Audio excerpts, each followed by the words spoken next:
All right, so earlier this week, we read three stories about the early colonization of the Americas. And from the readings, one of the themes I have concluded is absolute power corrupts.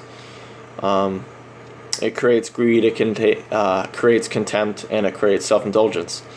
So how did this start in the first place? So when you can imagine from the natives' perspective, when the Europeans were arriving on shore, they had big ships. They were dressed in fine linen clothing. Their science was way more advanced than they could ever possibly imagine, and their technology was more advanced. With guns, with swords, again with their big ships.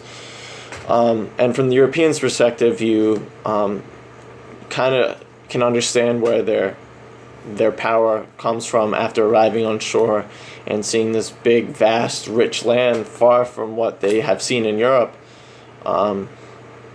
And they see natives in more or less rags, without shirts, living in the dirt, no shoes. So you can understand where their sense of pride or power comes in. And at first, the natives thought of these Europeans as gods, and they were willing to give the Europeans food, water, housing, etc.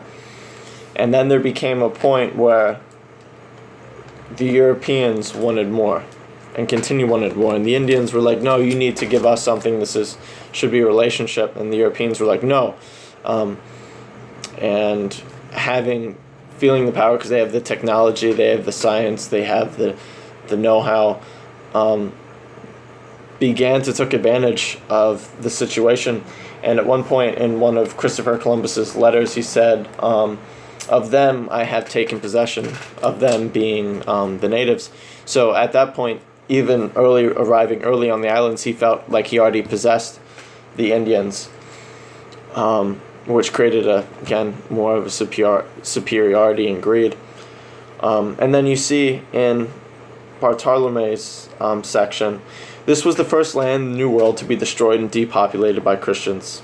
And here they began their subjugation of the women and children, taking them away from the Indians to use them and ill-use them, eating the food they provide and their sweat and toil. The Spanish did not content themselves with what the Indians gave them on their own free will, which goes back to having the power to do this.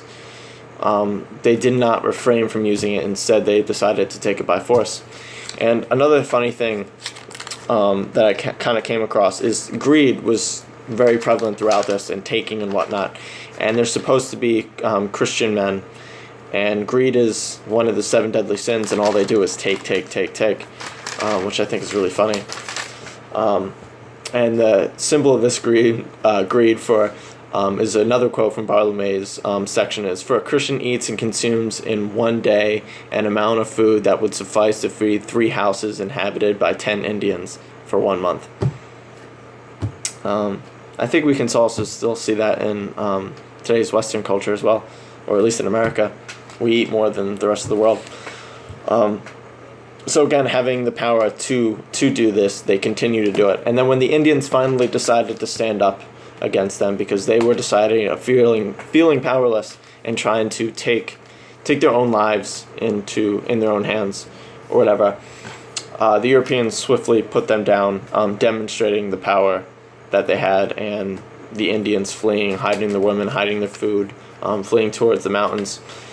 And to show the Indians that they had the power, they made low-wide gallows on which the victims or hanged victims' feet almost touched the ground, stringing up the victim in lots of 13 in memory of our Redeemer and his 12 apostles, then setting the burning wood at their feet and thus burning them alive.